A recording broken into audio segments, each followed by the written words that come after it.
Your guests in your restaurant might think they're coming into the restaurant because they're hungry or it's dinner time and they didn't feel like cooking or whatever it is. And they might be looking for really good food and just a comfortable atmosphere. And sure, they expect your service to be great, but they're not just here for the food. They're here for an experience, something they'll remember, something that you want them to share on social media and to leave you positive online reviews. And in order to deliver that, takes training, and it takes every single person being an A player delivering their unique personality that dazzles your guests and gives them lots of reasons to return. Plus, the plate presentations certainly help as well. Like that looks like a really appealing burger and it's almost lunchtime. I always want to eat the photo. But know that they're not just here for the food. They're there for experiences and it's up to every member of your team, both the kitchen, front of house, back of house to over deliver so that they have amazing experiences. And that's what sets you apart from the competition. Yep. All right. I don't eat the pizza. What is this? This is a true story. I've told this story hundreds and hundreds of times, and it really resonates. So, I told you my very first restaurant was a wood fired pizza. So, if we went back in time 30 years ago, I'm 3 weeks out from grand opening the doors to my very first restaurant. I mentioned I had no experience when I started this business. And I needed that dough mixer I told you about because I was gonna make the dough fresh every single day and all that kinda stuff, and I found a Hobart 60-quart mixer for sale. It was maybe 2 hours away in the next state over, and I'm on my way to look at this dough mixer, and it's almost lunchtime, and I'm driving down this street in New Hampshire, and there's a sign at the end of this driveway that says, "Wood-fired pizza now serving." I'm like, "Terrific, that's the kinda restaurant I'm starting. I'm gonna go in there, and I'll check it out, and I'll probably learn a few things." So I park the car and I walk through the front door. And the very first impression I have of this business is there's a 17, 18 teenage host, and he's leaning on the host podium as I walk in the door. And as soon as the door opens and I walk in, you'd think he would be like ready to greet me, right? Instead, nope. He's leaning on the podium like this, like I'm too bored to even be here. And there's that C player I was talking about. And as I get closer, there's a menu holder on the side of the podium, and it's full of stack of menus and all that kind of stuff. As I get closer to him, now he's blowing bubble gum, okay? And he's like blowing bubbles like I'm like, wow, this is a really negative impression.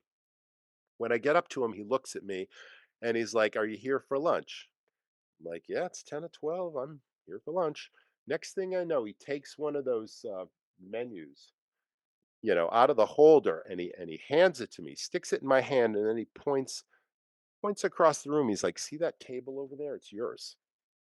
Doesn't even have the courtesy to walk me to the table, make sure I'm comfortable, maybe tell me something about the restaurant, make a suggestion, introduce himself by name. None of that. Nope, there's your table. Go take it.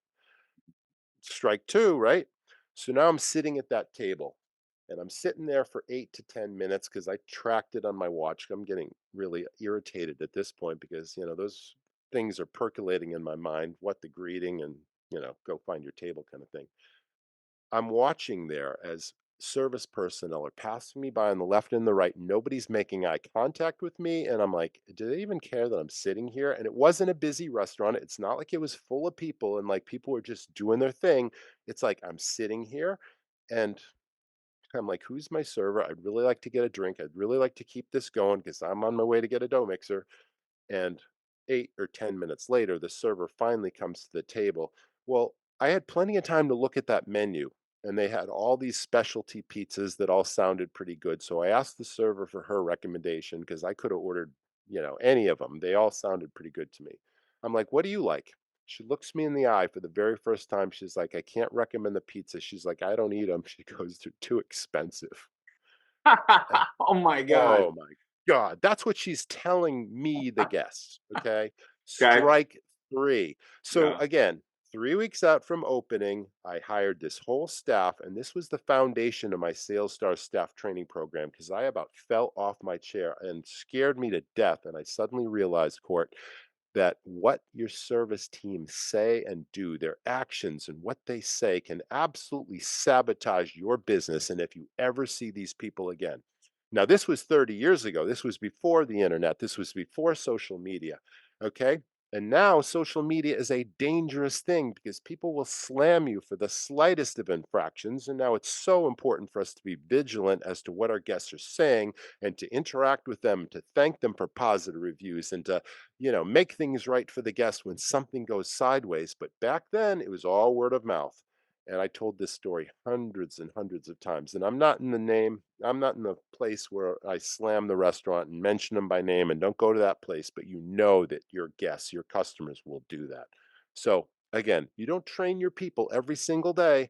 This is what can happen. And that is an absolutely true story. So that was the foundation of Sales Stars, which I'll tell you more about.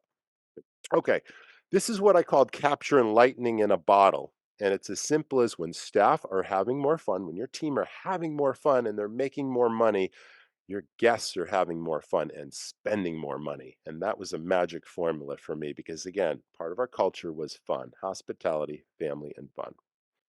What's your mission? I've always believed that this business was entertainment. It's show business. I used to always train my staff, when that door opens for business, either lunch or dinner, start of service, it's like the curtain going up and it's showtime. And you guys are not hosts and you're not bussers and you're not servers and bartenders. You are actors and actresses on stage, and your mission is to educate, inform, and entertain our people, our guests, and give them lots of reasons to come back again, leave us positive online reviews, and to tell all their friends. And then I had this pet peeve. It's called the order taker. Now, your audience doesn't know this, but I'm an industry speaker. I speak across the country at a variety of events, and I just returned from New York City. I was just speaking on leadership, and I also gave this presentation at the International Restaurant and Food Service Show in New York City. Just got back last night. But anyway, I travel a lot and I eat out on the road a lot. Variety of restaurants, variety of price points, doesn't matter. It could be a Denny's, it could be a five-star fine dining thing. Nine times out of 10, I get what they call the order taker. And it's like, they might have a nice personality, they might be friendly, but it's like, there's the pad and pen. What'll you have? You got the menu. It's like, you decide what sounds good to you, and I'll just take the order and bring the food and then give you the check at the end of the experience. And to me, that is like, ah, average, ordinary, boring, lackluster experience. It doesn't take people on what I call the magical journey. What is your restaurant all about? What's special? What's unique? What's different? What am I going to enjoy and appreciate if I'm a first time visitor? I want to know. Tell me. You're the expert. That's the difference because every restaurant listening to this, every owner, every leader knows that every day we have new people that walk in the door that we've never seen before, that are first time visitors, that don't know the first thing about our place. And even though the marketing is our biggest marketing tool, don't leave it to chance. Train your team to take people on that magical journey. That's so important. Maximizing return on investment. I've talked a lot about return on investment.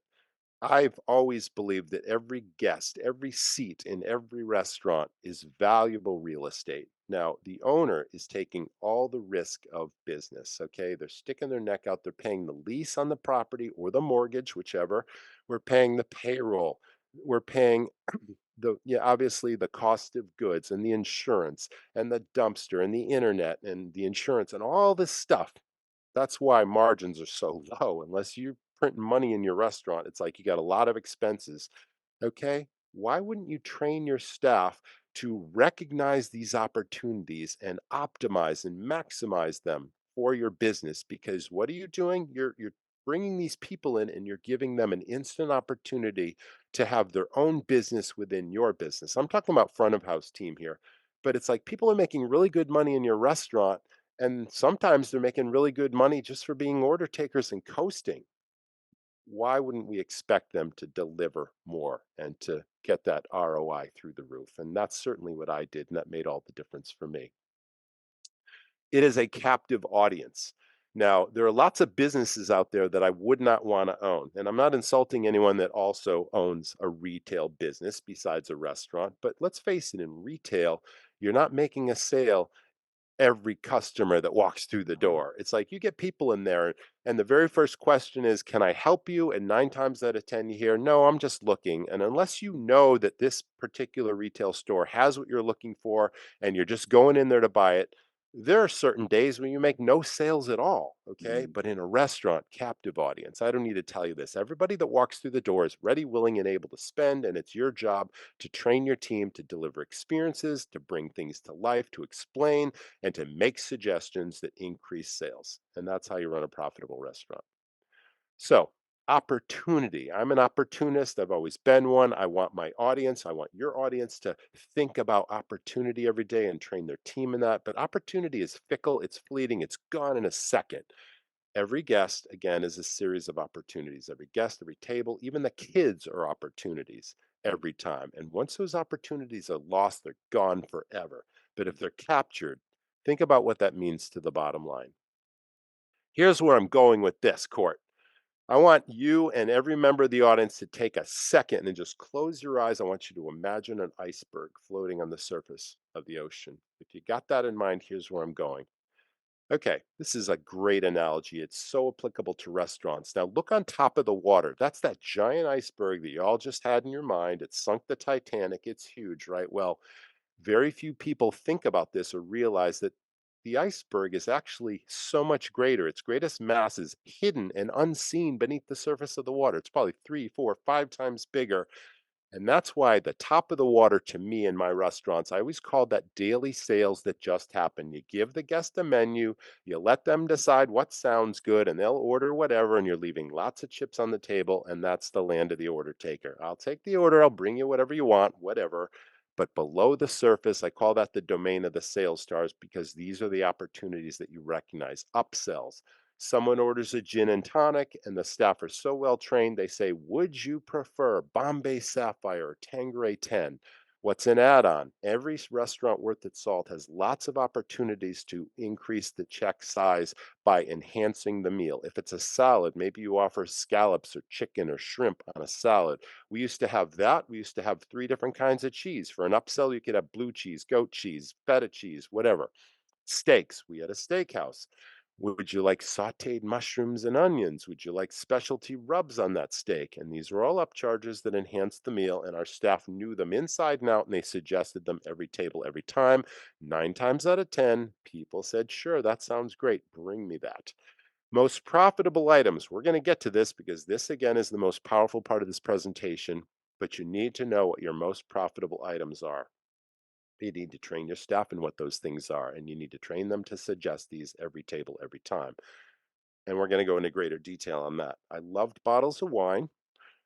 Desserts go without saying, but coffee drinks. Lots of people order coffee at the end of a meal in restaurants. But when was the last time you went out to dinner court and the server said, would you prefer Kahlua or Jameson's or Bailey's in that coffee, maybe with a dollop of whipped cream and some chocolate sprinkles on top? It's the perfect end to the meal. And just never. by adding that Bailey's to the coffee, now it's a $12 coffee instead of a $3 coffee. Yep. Okay. And there's the upsell right there. And people go for it. You got to Brilliant. just make these suggestions. Retail merchandise. We talked about brand building. If you have a brand and you're not just running a restaurant, then people will pay you to, once you build this brand and there's an aura around it, people will actually pay you to wear your merchandise all over town, advertise your business. It's free and it's a profit center. I know my largest restaurant, we sold about $30,000 a month in retail merchandise. It was crazy, but we Yep. sold tons of this stuff and it's awesome. It's an opportunity that you cannot miss, but the foundation is building that brand first, but there's an opportunity. And then live music and events. Not every restaurant can do this, but if you got a little space, if you got a little lounge or a bar or whatever, if you bring in an acoustic musician 1 or 2 nights a week, couple hours, it'll cost you $300. You'll sell a lot more alcohol. You'll keep people entertained. You'll create a venue. You'll create a place people want to go, whether it's two ladies sharing a bottle of wine, an appetizer, whatever, or just people in your bar. It creates a vibrancy and it entertains your guests at the same time. We did that. We even had rock bands twice a week and we charged cover charges, and that was another profit center where people are paying 10, 15, $20 depending on the band at different times. So these are all things that are hidden opportunities that you need to train your staff in, and that increases your check averages, but most importantly it delivers better amazing dining experiences. Okay, here's that pet peeve thing again. Don't be an order taker. My biggest pet peeve was absolutely never, ever ask what I call the yes no question. Does anybody want dessert? Can I bring you anything else? Right? That's what an order taker says. 9 times out of 10, people say, check, please. You got a 50-50 chance of making the sale if you ask a yes no question. Maybe they'll say yes and maybe they'll say no, but those are terrible odds. So, how do you increase the odds of making a sale? This is simple and it's absolutely spot on true. You give choices that improves the odds of making the sale. In this particular example court, we're talking about desserts. So let's just assume that choice A is the chocolate peanut butter blast and choice B is the raspberry cream disaster. Now, I always had these really interesting names because they sell the desserts. People say, "Oh, what's the chocolate peanut butter? Oh, the raspberry cream disaster. Oh, that sounds cool. Bring me that." So it gives your staff a step ahead to sell something if you have a lot of items that'll sell themselves by virtue of the description or the name. So anyway, there's three choices here. You got choice A, the chocolate peanut butter blast, the raspberry cream disaster, or no. Simple math dictates that they all have an equal likelihood that the guest will say, oh, A sounds good. Oh, B sounds good. Or no, check please. 33 and a third% equal likelihood of any of those things. But Love it. suddenly giving two choices, you add those things together, and now you just increased your odds of making the sale to 66.6% versus you doubled your odds of making the sale simply by bringing two choices to life and making them sound amazing. It could be an Brilliant. appetizer, it could be a dessert, it could be an off the menu special, whatever it is. This is an approach, it's a strategy, and it's going to increase your odds of selling more stuff. All right, here's the powerful part. Third question I ask my clients: have you costed out your menu recently? Inflation, prices have been incredibly volatile. It's like, do you have any idea what it costs you to serve every menu item to your customer? You would not be surprised at how many people say, haven't done that in a while. Or if they have done it, what do you do with the data? Oh, I don't know. My kitchen manager has that. Mm. Really, folks? Okay, you got to know what your profit is, item by item in every single category. When I say categories, we know what that means: appetizers, entrees, soups and salads, desserts. These are all categories. All right, so here's where I'm going with this. This is a very simple template that's in the academy. We have this whole series of turnkey spreadsheets with locked formulas, but we have video tutorials that bring this stuff to life. So a lot of people are terrible at math or they hate numbers, whatever it is. We make it so simple. But this is how you cost out a menu. It all starts with an order guide or invoices from your supplier. And simplistically, you can take a calculator and a pencil and do this yourself. You can buy some fancy software because it's a technological world now that'll do this, or you can go to your suppliers that you worked with forever saying, hey, I could use some help with this. Can your executive chef cost out my menu? I really need to, I'm buying all this stuff from you. Can you let me know what it costs me to serve this to the guest? So you reverse engineer every dish. You find out how many ounces of every ingredient. You figure out one, what is every single ingredient that goes in every single menu item. And this is a little bit of homework. Unless you get somebody to do it for you, you got to do it yourself, but you got to know this stuff. So this is a pizza at a local pizzeria. It's my kid's favorite. This is like a month old. It's spot on accurate, but this is their most popular pizza and one we get all the time. And it literally lists every single ingredient on this one pizza. You'll see in the middle column there how many ounces or units goes on it, and then the cost per ounce or unit. And then on the right, this spreadsheet, once you plug in this data, the spreadsheet automatically calculates, the dough costs this, the mozzarella cheese costs 72 cents. And then it adds up the plate cost of every single menu item. So here it costs $2.80 in ingredients only, not labor, for this pizzeria to sell it to a guest. $2.80 is their cost in ingredients. They charge 18 bucks on the menu for this pizza.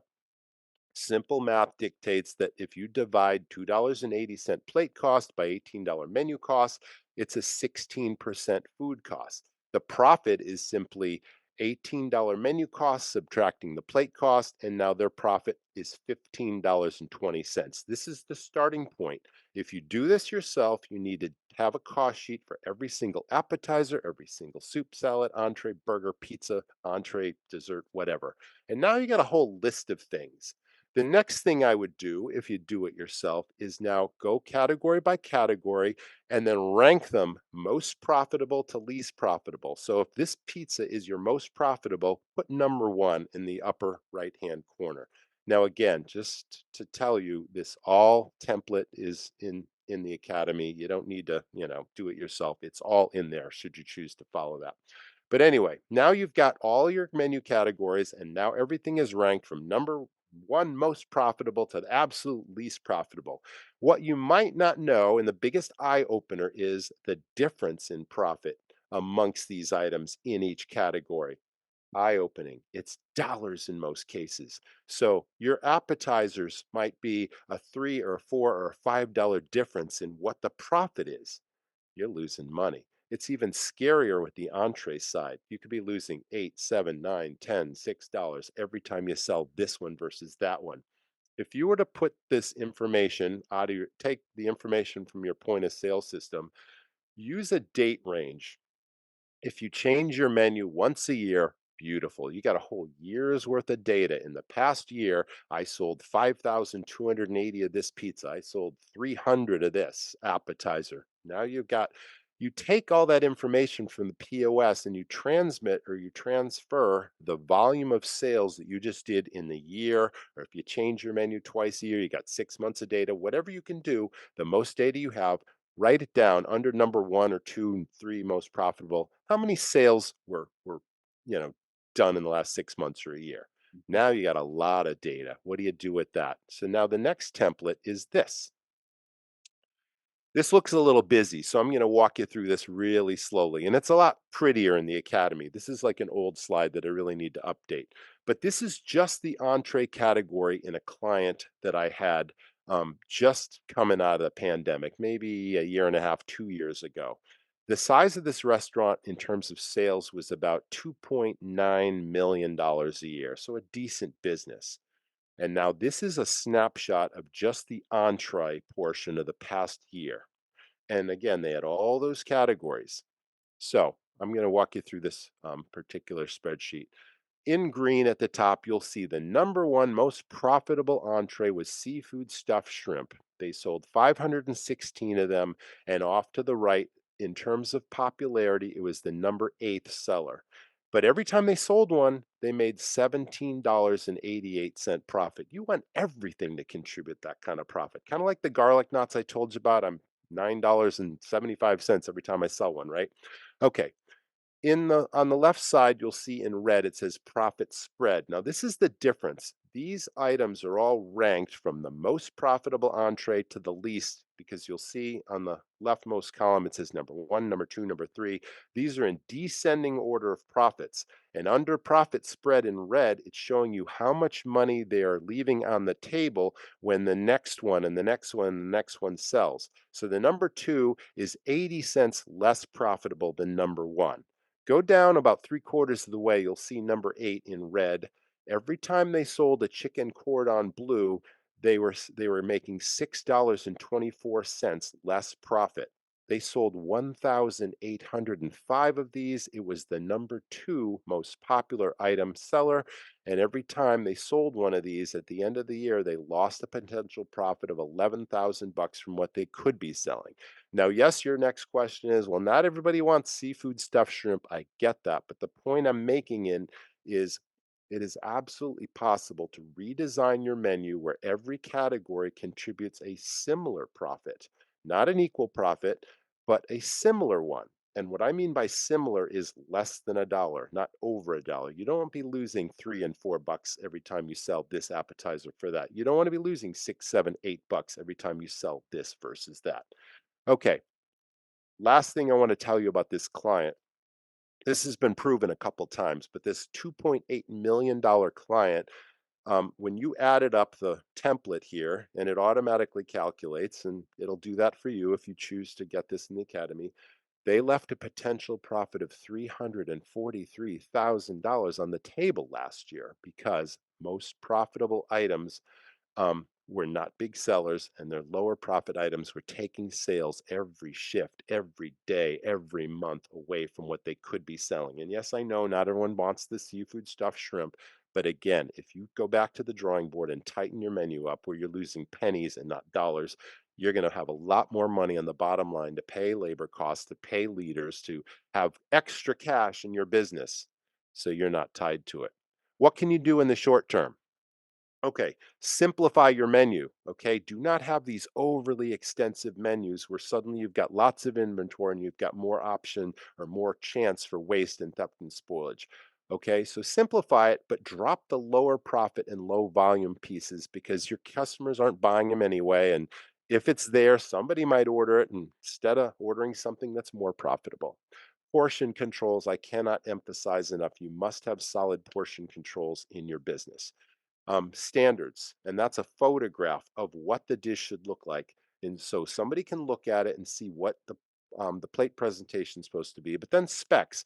How many pieces of pepperoni go on that pizza? How many ounces of this? What's the garnish? It's really got to be specified, and the training has to be there. And the consistency is most important. And this really came from 30 years ago in my first restaurant. I used to stand by the pizza line all the time and I'd watch. I'd watch everything in my business because I'm learning the business. I told you I started, I didn't really know anything. I had one size Italian pizza. I told you there were 12-inch pizzas. I had multiple pizza makers. I watched one person put 12 pieces of pepperoni on that one size pizza. I watched somebody put 14 pieces. I watched somebody put 10 pieces. I went to my kitchen manager. I'm like, what's the spec call for on this pepperoni pizza? She's like, 10 pieces of pepperoni. I'm like, well, I just watched a whole bunch of pizzas go out. Some had 12 pieces, some had 14 pieces. I'm like, we need to stop this.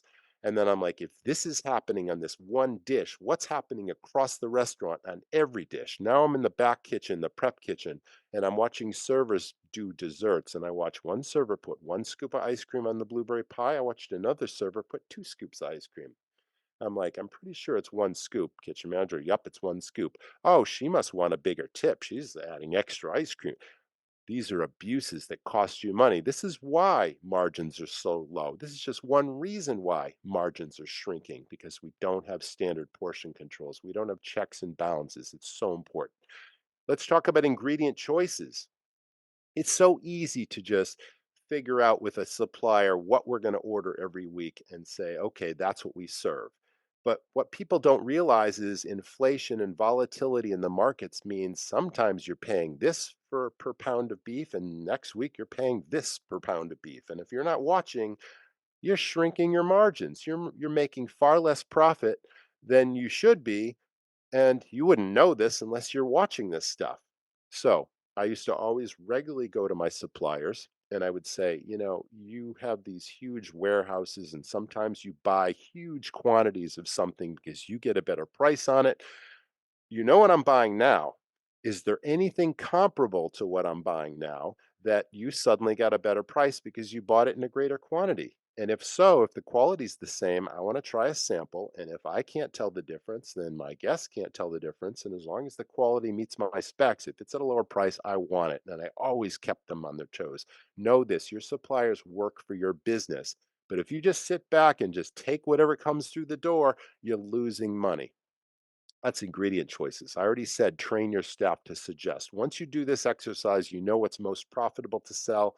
If your team are suggesting this at the tables, you're lessening the chance that they're going to order lower profit items. Okay. Cash cows, we talked about that. You can't have too many of those. The off the menu specials, do that. This is how you increase your profit. Raise prices. If you have a low profit item that's selling like gangbusters and you know your guests love them, then you know that it'll bear a higher price. Increase the price on those. Communicate this inflation stuff with your customers. Be transparent. Nobody's getting rich in this business unless you own 10, 20, 30, 100 restaurants. You're not getting rich. It's like you have a business. Mhm. Hopefully, you're making some money here. Your customers don't know what you're going through, even though they're paying high prices in the supermarket and at the gas pump. It's like they don't really care. They're going out for dinner. But if you communicate gently that I really appreciate your business, thanks for supporting us. These are really challenging times. Labor is at an all time high. Food costs are really high. We're doing our best to deliver value to you. I always communicated that to my customers. It went a long way. And then what I mean by back to the drawing board is once you know the profit spread or difference in every category, what can you do to tighten that up so that it's pennies every time this sells versus that and not dollars? And sometimes you can go to your suppliers and the executive chefs are experts at this. Tell them, I want to tighten my profit in every category so that I'm maximizing my profits. And they'll help you do that. So that's really probably the most powerful thing in this whole thing because it's the only thing you can control. You can control your profit. You cannot control the cost you're paying for things in most cases. Okay, we're at the end here. I told you I have a weekly podcast. It's called the Restaurant Rockstars podcast. We've done 400 episodes over the past couple of years. And every week I interview a restaurant leader or, someone who's a marketing expert or a guest service expert or technology, anything that'll help improve restaurant business or your particular operation. It's absolutely free. You can um, subscribe to it free on any of the major podcast players listed here. But even better, if you go to my website, which is restaurantrockstars.com, all you have to do is give us your email address, and I'm not going to spam you, but every single week you will get the podcast in your inbox, and you can just listen to it or watch it face to face like you're watching Court and I, because we record everyone on Zoom video. It goes up on YouTube, all that kind of stuff. And again, it's a lot of fun. You'll see on the left here, John Taffer from that TV show, Bar Rescue. He was a really dynamic guest recently. So we get some pretty interesting people. Lastly, let me tell you about the Academy. Everything we talked about today is included in the Academy, but it's really a crash course in how to run a really super successful and profitable restaurant. Whether you're starting your very first one, like I was 30 years ago, it's everything I've learned in 30 years about this business on how to tighten the ship, leadership, dynamics, and training your staff, and recognition rewards, and sales stars training system. How do you train people to have personality and to suggestive sell? It's all in there. So it's logistics to start a business, it's finances, it's marketing. And when I say marketing, a lot of people in this business, the fourth question I ask everyone, tell me about your marketing plan. Oh, we spend on this radio commercial and we spend on that blah blah blah. And I'm like, okay, what can you track the ROI on this stuff? Do you know what's really working? And 9 times out of 10, I have no idea. It's like this guy called me up and said, hey, I'll put you on the radio. And now we're spending thousands of dollars on things that we don't know they're actually delivering a return on investment. And it's an experiment. Don't do that, folks. All the powerful marketing programs I talked about, the coupons, the lottery tickets, the mug club, it's like affinity building, birthdays. How do you get birthday business? It's all in here and it's all trackable. And then profit centers, additional profit centers. How do you start a catering program? It's in there. It's like everything we talked about. So the best part is you do not follow this like you're in school again. You don't have to go from point A to point B. You decide what's important in your restaurant. Is it training your staff to deliver true hospitality and start selling more? Go there. Is it putting an inventory system in place to calculate your food, beverage, and labor costs to stay in the sweet spot I talked about? It's in there. Is it a marketing program? It's in there. You decide what the priorities are. And then the next best thing is I talked about entrepreneurs and empowering your people to run your business. The Academy is also a training course for your people to become leaders and to run your business for you. Because far too many restaurants that I see are tied to the restaurants, missing their kids' graduations and soccer games. Nah, empower your team with the Academy. You get 25 free memberships with your membership where you can assign, give access to any of this stuff, the finances to your kitchen manager or this, that, the catering to your dining room leader, whatever it is. It's like, learn this, do it. Here's your job description. Here's the accountability. This is what you're going to get for an incentive if you make this happen. It's magic. It's there. The best part is it's only 59 bucks a month. There is no contract. You can cancel a month later. You can get what you can out of it, or I have people that have been in it for years and they use it constantly and they keep training their staff with it. And it's the sales stars piece. It's beautiful. So money back guarantee, 59 bucks a month. And it's everything I've learned in 30 years of running a super profitable restaurant. And that's it. Thanks for listening. Court, thank you for having me. That was lots of fun, but hopefully we delivered some value and gave people new ideas on how to improve their business. Oh my gosh, that was so much value. I mean, that was a ton of value. I'm going to send this to Oh, thank every you. restaurant owner I know because everybody should watch this because you covered So much. So, Roger, thank you for coming on. Awesome. RestaurantRockstars.com. Subscribe to the podcast.